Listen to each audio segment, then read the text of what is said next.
If you want to lose fat, you probably know by now that nutrition is 80% of the work, unfortunately.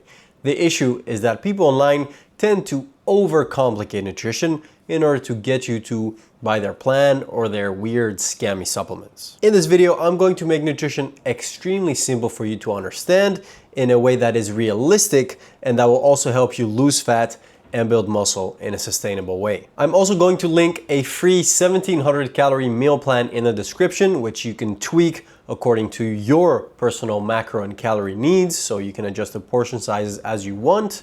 And if you're not sure how many calories or macros you should eat right now, I've also linked you a free AI macro calculator that I built. Now, enough housekeeping, let's get to it. So first off, I want you to forget every diet these people online are preaching to you, like the carnivore or the keto or the vegan or whatever it is. We don't need all that. We just need a reasonable, balanced human being diet. Now, this is based on three main principles. Number one, eat things that we're alive, like meat or fish. Two, eat foods that come from foods that we're alive, like eggs, dairy, yogurt, milk. And thirdly, eat foods that grow in nature, like vegetables and fruits. Focusing on these three simple but effective rules is gonna make the chances of you overeating a lot less. It's gonna make it a lot easier for you to eat more food while consuming less calories. As you can see by now, this includes all of the whole foods, as we call them. Anything that's been around for ages and is natural. Now, of course, if you eat a lot of full-fat beef every day and also 10 eggs and cook everything in a whole stick of butter and also eat 3 avocados and 50 olives a day, yes, of course, you are going to get fat. The basic principle of calories in, calories out still matters. In order to lose fat, you need to consume less energy than you're expending over a longer period of time. So portion sizes still matter. Now, I'm not asking you to eat like a hunter-gatherer, right? Only meat and vegetables all the time and never eat anything else, because I don't think that's realistic for most people. If you can do it, that's great. But usually on the weekend, you're gonna go out, you're gonna eat with some friends, you wanna have some fries, you wanna have a burger, and you might even just want to enjoy a beer with your friends. And that's totally fine. Contrary to popular belief, you don't need to stop eating your favorite foods or even having a drink in order to lose fat and get in shape.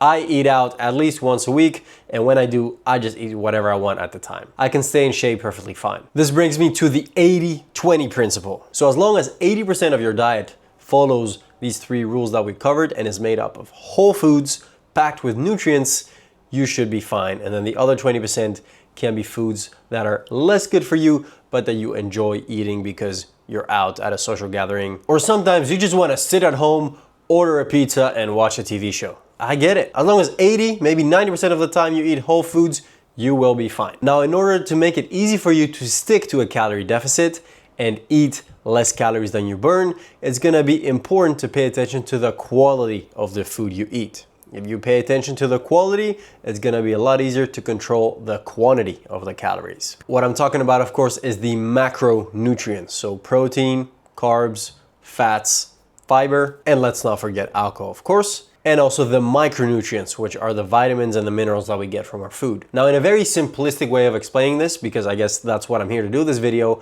macronutrients will determine how you look, micronutrients will determine how you feel. Now, this theory part is important for you to understand if you want to create a sustainable change for yourself over the long term. If you just follow a diet plan for the short term, 3 weeks, 10 weeks, 12 weeks, you can get some good results. But if you don't know the principle of why you're doing what you're doing, then the weight is probably just gonna come back after that.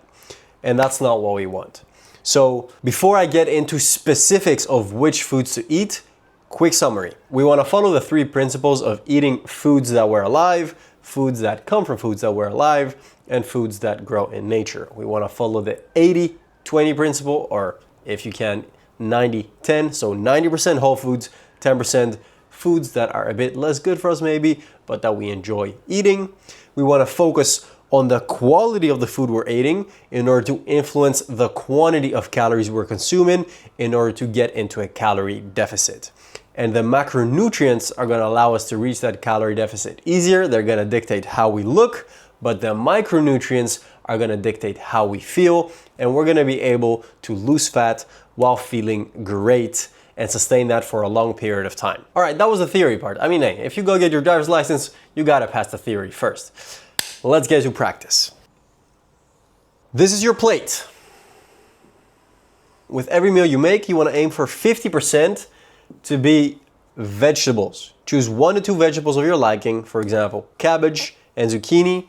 Fill up half the plate. They barely give you any calories. They give you a lot of micronutrients to help you feel great, and also more volume so you can eat more food and stay full. Now from what's left, half is gonna be protein. Protein is gonna allow you to stay more full. It's gonna boost your metabolism because you burn more calories just by eating and digesting it, and your muscles need it in order to recover. That's why protein is your best friend. And with what's left, you can fill up with carbs and some fats. For example, my veggies could be cabbage and zucchini, or even just 1 cabbage. Protein can be chicken.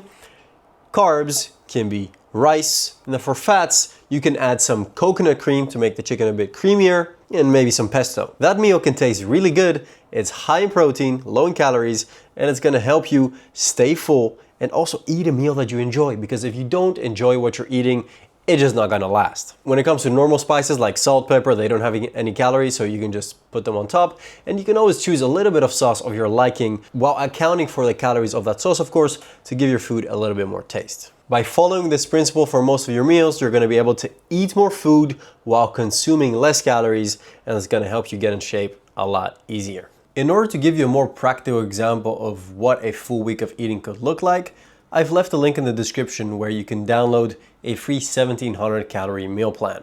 Now again, those 1700 calories might not be exactly right for you. You might need a little bit more or a little bit less depending on your height, gender, size, etc. But if you're not sure how many calories or protein you need to eat to get to your goal, you can use my free AI calculator that I left for you in the description. Now, even though you can't outtrain a bad diet, training is still an incredibly powerful stimulus for you to build muscle, lose fat, and change the way you look. So if you also want to know what some of the best ways for you to train are and how to structure your training, you can watch this video right here.